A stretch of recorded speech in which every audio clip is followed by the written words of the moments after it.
आ जाए, यही लोक है। अरे इस लोक में यदि कर्म नहीं करोगे, पुण्य नहीं करोगे तो परमात्मा स्वर्ग क्यों बनाएंगे? आप तो काम से काश प्रिय, भगवान को क्या जरूरत पड़ती है स्वर्ग बनाएंगे? ये जीव कर्म करता है, पुण्य कर्म, इसलिए स्वर्ग जाने के लिए। इसलिए परमात्मा क्या बनाते हैं? स्वर्ग बनाते हैं। बराबर है कि नहीं? तो स्वर्ग क्यों बनेगा? इसी प्रकार से है। इसलिए इस लोक में कर्म होने के कारण है, कर्म कारण हो गया स्वर्ग का, इसलिए स्वर्गलोक का कारण कौन हो गया? यही लोक। ऐसा बोल रहे अयम लोक इति उवाच अस्य लोकस्य का गति, इस लोक का क्या आश्रय है? बोलते यही आश्रय बस, और कोई आश्रय नहीं है। ना प्रतिष्ठाम लोका मते न, ये देखो इस लोक का और कोई आश्रय नहीं है, यही शाम का आश्रय हो गया। इसलिए शाम को हम संस्थापन करते हैं इस लोक में, मतलब शाम का आश्रय कौन हो गया? यही लोक, बस, इससे कोई दूसरा कुछ नहीं। ये शाम इति कहा, क्योंकि शाम की स्तुति की गई पृथ्वी शब्द से। ऐसा भगवान भाष्यकार ने एक स्तुति कही, यम वै रथांतरम, ये पृथ्वी कैसा है? रथांतर, रथांतर एक शाम है। ये पृथ्वी को रथांतर कह करके स्तुति कर दिया, किसकी? पृथ्वी लोक की, है कि नहीं? इसलिए वो मुख्य अर्थ समझ लिया कि शाम का आश्रय कौन है? पृथ्वी, ये लोग। अच्छा, आगे देखो भगवान, ताम्हा प्रवाहण जवलिरुवाच अंतवद वै किल ते शालवत्य साम यस्त्वेदरि प्रुयान् मूर्धाते विपदिष्यति मूर्धाते विपतिति हन्त अहम् एतद् भगवतो वेदानीति विद्धीति उवाच। और देखो राजा की बारी आ गई। एक ने कह दिया कि स्वर्ग को आश्रय, एक ने कह दिया कि यही लोग आश्रय है। दोनों भ्रांति में डूबे हैं। इसलिए राजा की बारी आई तो प्रवाहण में जयवली राजा है, वो कह रहा है देखो कि तुम्हारा जो है ये शाम का आश्रय जो है ना, कौन? पृथ्वी लोग, ये तो अंत वाला है, ये तो अनित्य नहीं लोग। जो अनित्य वो आश्रय कैसे होगा? ये तुम अनित्य को आश्रय मान रहे हो शाम का। इसलिए कोई असहिष्णु यदि कोई बोल दे तुम्हारा मुर्दा गिर जाएगा, और कोई भी बोले थोड़ी गिरेगा वो। उसके पास कोई सामर्थ्य हो तब ना गिरेगा, है कि नहीं? कोई इसी प्रकार अभिशाप कर दे, अभिशाप दे दे, तब वो डर गया सब। तब आप ही उपदेश करे फिर इस शाम का आश्रय कौन है? हम एतद भगवतो वेदानी, आपके मुख से देखो भगवत शब्द का प्रयोग कर रहे हैं। सामने वाला आचार्य कोई भी हो, पूजनीय होता है, चाहे क्षेत्रीय हो चाहे वैश्य हो, कोई भी हो। यदि ज्ञान प्राप्त करना चाहते हैं वो कैसा होगा? भगवान पूजनीय होगा। इसलिए जीवन में तीनों को कभी नहीं बोलना चाहिए, जानते हैं? जावत जीवम त्रयो वंद्या वेदांत गुरु ईश्वर। एक वेदांत शास्त्र हो गया, दूसरा गुरु, तीसरा ईश्वर। इसको कभी भी ना बोलो, बाकी भूल जाए तो कोई बात नहीं, काम चलेगा। इसको भूल जाएंगे तो कल्याण नहीं हो सकता। इसलिए आचार्य तो भगवान होता है, पूजनीय होता। आपके श्रीमुख से हम जानना चाहते हैं, ठीक है? जानो, श्रद्धा को देख बोले जानो, विद्धि उवाच। इसलिए अनुमति से युक्त होकर के आगे प्रश्न है। अस्या लोकस्य का गतिरिति आकाश इति उवाच सर्वाणि हवा इमानि भूतानि आकाशदेव समुत्पद्यन्त आकाशं प्रत्यस्तं यन्ति आकाशो हि एवेभ्यो जायन् आकाश परायणम्। देखो अब कहा जा रहा है कि इस लोक का क्या आश्रय है? शाम को कहाँ पर संस्थापित किया? इसी लोक में किया ना, मर्त्य लोक में। लेकिन मर्त्य लोक तो अनित्य है ना, जो अनित्य वो आश्रय कैसे होगा? है कि नहीं? दूसरे को आश्रय कैसे देगा वो? इसलिए इस लोक का क्या गति, मतलब क्या आश्रय है? तो कहाँ तक पहुंच गए? आकाश इति उवाच। आकाश है, आकाश। आकाश से यहाँ पर भूताकाश को नहीं लेना है। आकाश शब्द का अर्थ परमात्मा है। ब्रह्म सूत्र में सुनेंगे आकाश तलिंगा, एक सूत्र आएगा। वहां पर आकाश का अर्थ परमात्मा। ये विचार देखो, इसी को लेकर आएगा, ठीक है ना। एक कौन सा वो अधिकरण आएगा, वो प्रथम अध्याय के प्रथम पाद में आएगा, आकाश तल्लिंग, आकाश अधिकरण आएगा। हाँ वो तो है, ब्रह्म सूत्र में विचार है, इसी मंत्र को लेकर के विचार है। आकाश तल्लिंग का देख लो, प्रथम अध्याय के प्रथम पाद के कौन सा नंबर देख लेना, अष्टम अधिकरण में आएगा, बराबर है। सूत्र नंबर क्या है, सूत्र नंबर 22 नंबर है, हाँ ठीक है, अष्टम अधिकरण है। आकाशस्तलिंगात, आकाश का अर्थ परमात्मा है ना। उस ब्रह्म सूत्र का संबंध किसके साथ है, इसी मंत्र के साथ है। अब ये चल रहा है, ठीक है। आकाश शब्द का अर्थ परमात्मा है, क्यों बोले तलिंगात, क्योंकि लिंग है, ज्ञापक शब्द है। आकाश परमात्मा है, क्यों, क्योंकि परमात्मा का ज्ञापक लिंग है। ज्ञापक लिंग क्या है, अब सुनो क्या ज्ञापक लिंग है। सर्वाणि हवा यमानि भूतानि, क्योंकि सभी भूत, देखो बहुवचन कर दिया भूत। आकाश शब्द का यदि भूताकाश कहोगे तो फिर भूतानि कैसे होगा, पकड़ में है कि नहीं, क्योंकि भूताकाश का भी उत्पत्ति होती है। तस्माद् वा एतस्माद् आत्मनो आकाश संभूत, भूताकाश की जब उत्पत्ति होती है तो फिर ये जगत का आश्रय भूताकाश कैसे होगा, वो तो जगत के कोटि में आ गया भूताकाश। ये प्रथम लिंग हो गया, ठीक से समझो ना रहा। ये मंत्र को समझेंगे तो ब्रह्मसूत्र एकदम सरल, नहीं तो फिर पकड़ में नहीं आएगा ब्रह्मसूत्र। तो पहला लिंग हो गया कि सभी भूतों की उत्पत्ति आकाश से उत्पन्न होती है, इसलिए आकाश का होता है, भूताकाश नहीं होगा, फिर क्या होगा, परमात्मा होगा।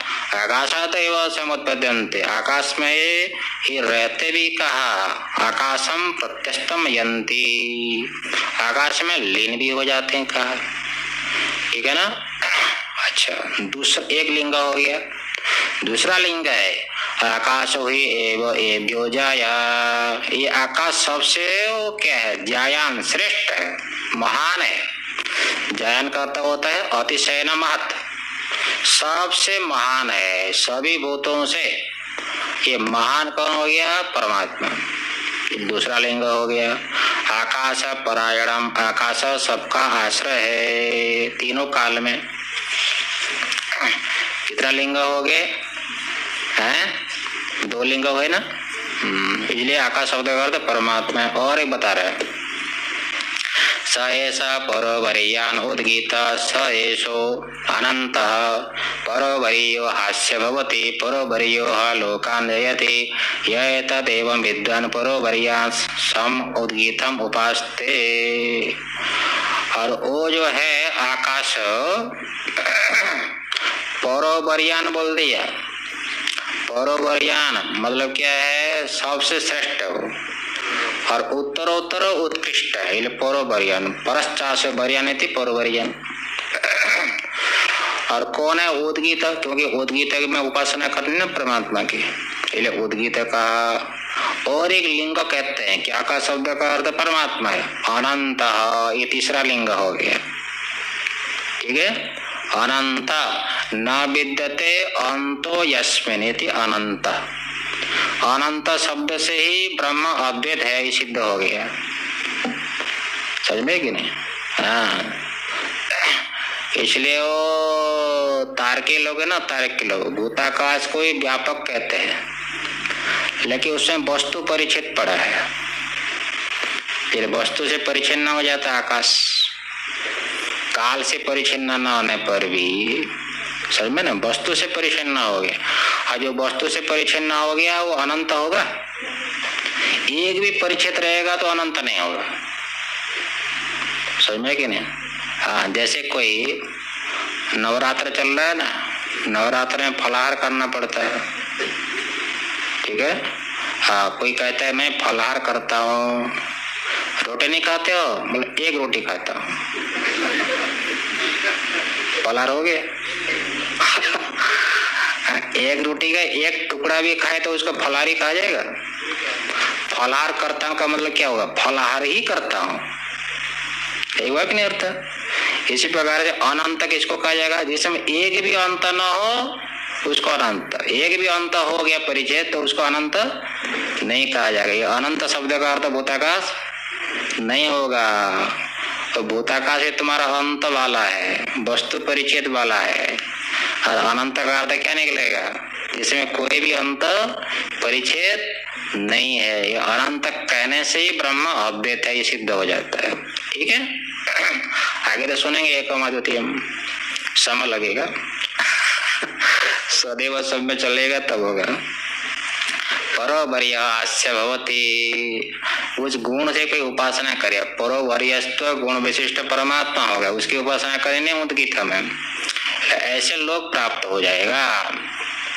ठीक है ना, कुछ लोग को ऐसे लोग परोवर्य सब उत्तरोत्तर श्रेष्ठ हो जाएगा, सबसे महान हो जाएगा वो। ऐसे लोग को जीत लेता है जो इस गुण से उपासना करता है। यह तदेव विद्वान परोवर्यांशम उद्गीतम, परोवर्यस्त गुण किसमें है? परमात्मा, उसकी उपासना करनी है उद्गीत में।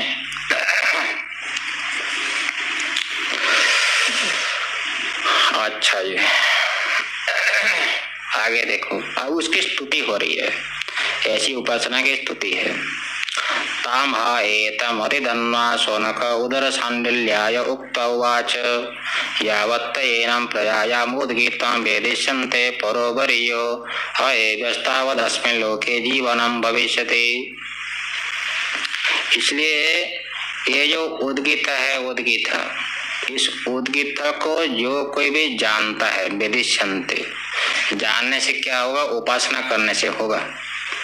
इसलिए वेदिष्यन्ते का अर्थ उपासनम करिष्यन्ति, तुम्हारे प्रजाओं में से, प्रजायाम, तुम्हारे प्रजाओं में से जो कोई उद्गीत की उपासना करेंगे, ठीक है ना, तो वो लोग कैसे हो जाएंगे? उपासक परोवर्य, परिवर्य हो जाएंगे, वो श्रेष्ठ हो जाएंगे, उत्तरोत्तर उनका जीवन जो है उत्कृष्ट हो जाएगा बाकी लोगों की अपेक्षा से। एद्य जो उपासना नहीं करते, अनुपासक की अपेक्षा से उपासक कैसा हो जाएगा? परोवर्य हो जाएगा। इस लोक में ऐसे जीवन को प्राप्त करेंगे। अस्मिन् लोके जीवनम भविष्यति, जहां भी जाए बस, जब तक मोक्ष नहीं होता है वो कहीं भी रहे परोवर्यस्त गुण से विशिष्ट हो जाएगा। कौन हो जाएगा? उपासक। उपासना की दृष्ट फल है, मुख्य फल तो मोक्ष है, लेकिन ये दृष्ट फल है, अवांतर फल है।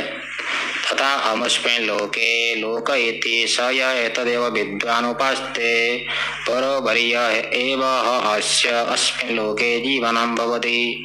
तथा अमुष्मिन् लोके लोक इति लोके लोक इति। इसलिए चाहे अमुष्मिन् लोके, चाहे स्वर्ग ब्रह्मलोक में जाए हो, वहां पर भी वो कैसा होगा? परोवर्य, विशिष्ट हो जाए, परोवर्यस्त गुण से विशिष्ट हो जाएगा। जैसो ऐसी उपासना करेगा, चाहे इस लोक में रहे जब तक प्रारब्ध के अनुसार, यहाँ पर ही उसका जीवन कैसा होगा? परोवर्य हो जाएगा, श्रेष्ठ होगा, उत्तरोत्तर उत्कृष्ट हो जाएगा। अधोगति कभी नहीं हो सकती। और 2 बार कह दिया देखो नारायण, है लोके इति लोके इति, ये 2 बार जो कह दिया पुनरुक्ति, ये उद्गीत उपासना की समाप्ति के लिए है। अच्छा, आगे जो है उद्गीत उपासना का प्रसंग था, उपासना चल रही थी उद्गीत की, उद्गीत अवयव ओमकार में। अभी जो है प्रस्ताव एक भाग होता है शाम का, और प्रत्याहार एक भाग होता है। इसलिए प्रस्ताव प्रत्याहार विषय को उपासना कहनी है। उपासना है ना, उपासना इसलिए उपासना करोगे तो ज्ञान को प्राप्त करने की योग्यता होगी। इसलिए उपासना का बड़ा महत्व होता है। नवरात्र चल रहा है कि नहीं, देखो, मोक्ष के लिए उपासना करो, बाकी के लिए उपासना नहीं। मोक्ष के लिए उपासना करने में कोई विरोध नहीं है। हाँ जी, उद्गीत का अवयव ओमकार। उद्गीत में ओमकार है ना, शब्द मंत्र है। उसमें उपासना है यहाँ पर। ठीक है, चलो। प्रस्ताव प्रत्याहार विषय का उपासना है। और आख्यायिका क्यों कह रहे हो? ये अभी आख्यायिका आ रही ना, आपका मन लग जाएगा आख्यायिका कहने से।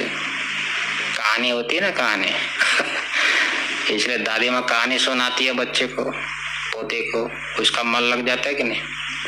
हाँ, वहां पर एक राजा था, फिर चुप हो जाएगी दादी माँ, फिर बोलेगी आगे कहो, आगे क्या हुआ मन लगता है ना तो आगे का किस लिए है? भाष्यकार लिखते हैं सुख अवबोधार्थ, सुखे न अवबोधार्थ, आराम से जो है अल्प प्रयास से ज्ञान हो जाए विषय का।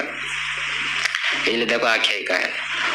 मटची हतेषु पुरुषो आटिक्या सह जाया उस्थिर चक्रायण एभ्य ग्रामे प्रद्राणक उवास।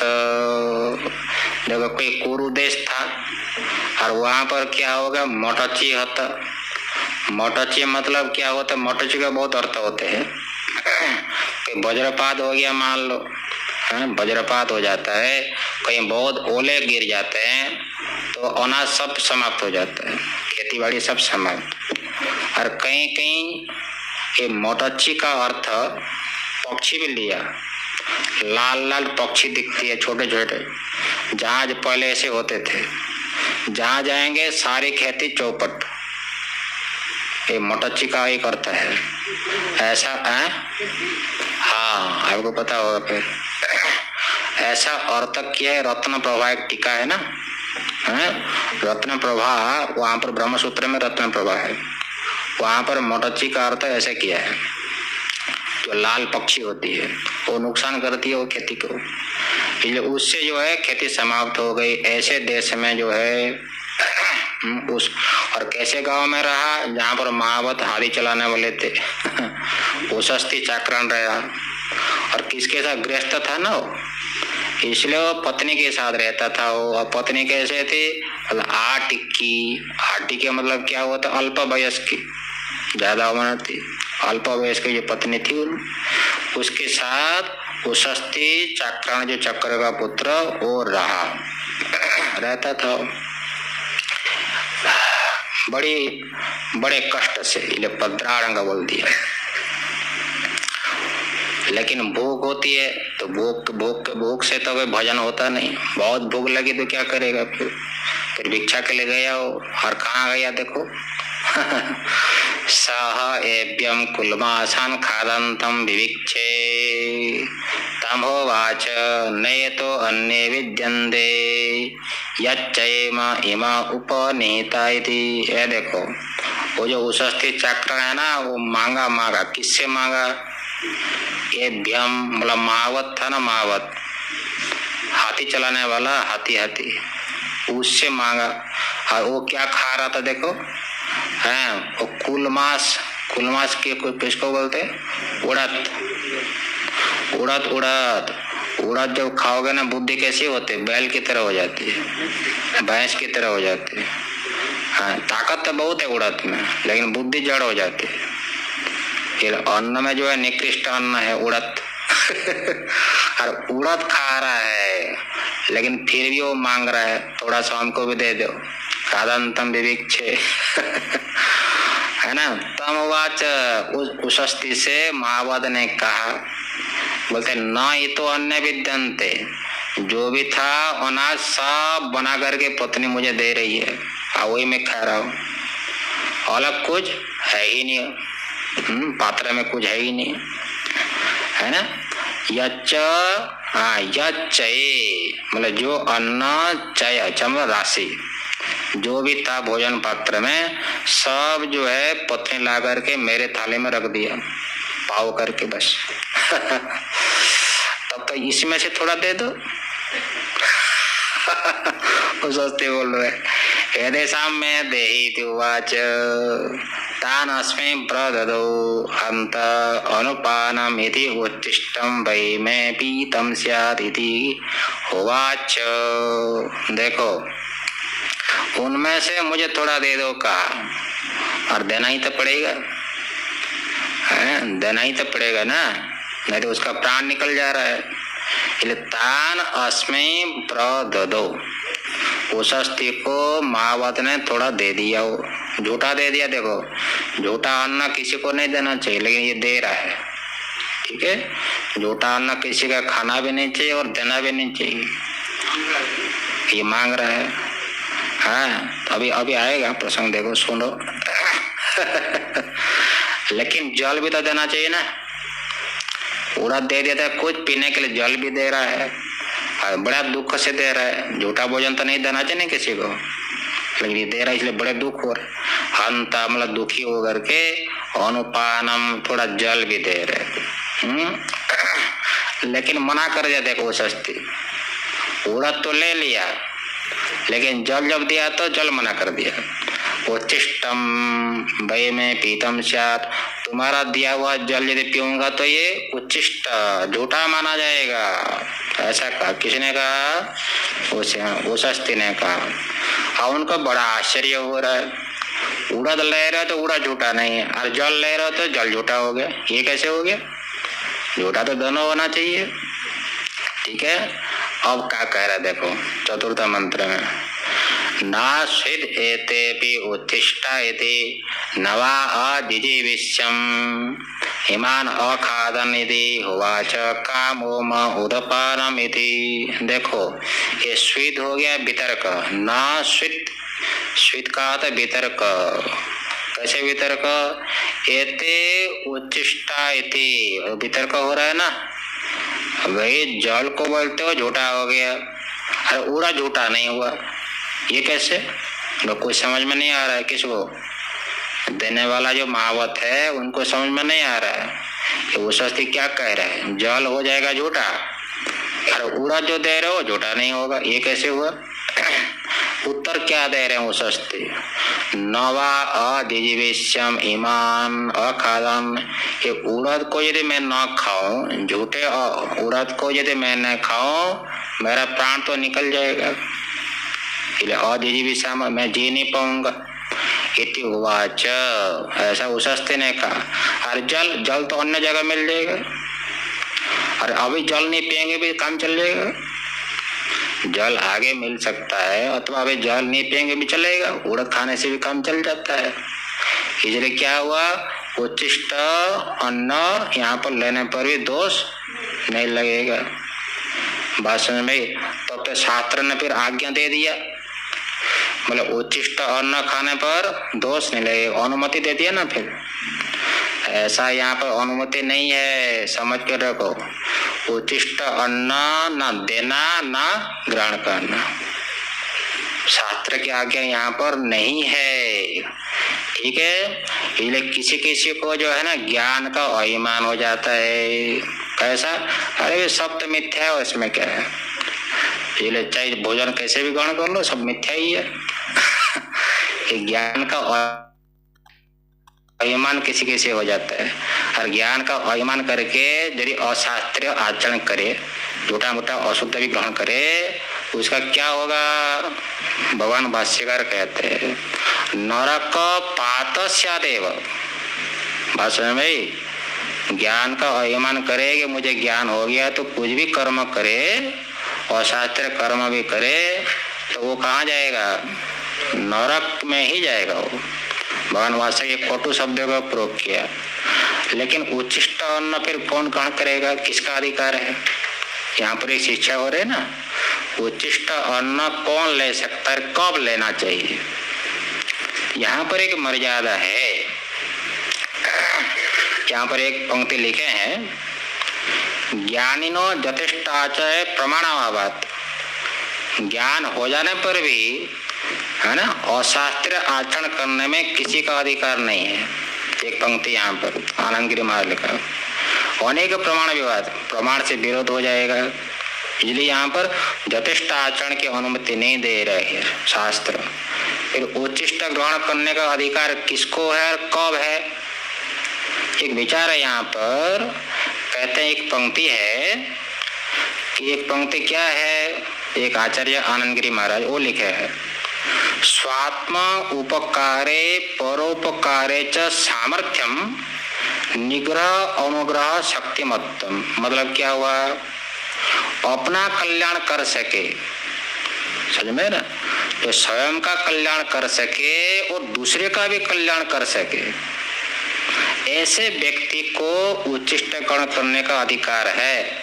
लेकिन कुछ भी ना मिलता हो उस समय पर, बात सुने, इसलिए स्वयं का हम कल्याण नहीं कर पा रहे हैं, दूसरे कल्याण नहीं कर पा रहे हैं, है ना, उसको प्राण निकल जा रहा है तब भी नहीं ग्रहण करना चाहिए।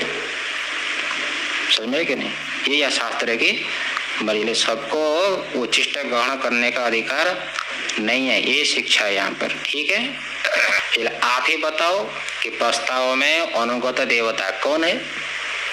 ये ब्रह्म सूत्र में अतएव प्राणः एक सूत्र है, अतएव प्राणः। पहले कहा था ना आकाश तलिंगात, अगला सूत्र ये है, बराबर ना। पहला सूत्र आएगा 22 नंबर, आकाश तलिंगात अधिकरण है, और अगला अधिकरण नाम अधिकरण अतएव प्राणः। ये प्राण शब्द का अर्थ परमात्मा है। क्यों प्राण परमात्मा क्यों है, इसमें ज्ञापक लिंग है, ज्ञापक लिंग का विचार कल करेंगे। ओम शांति।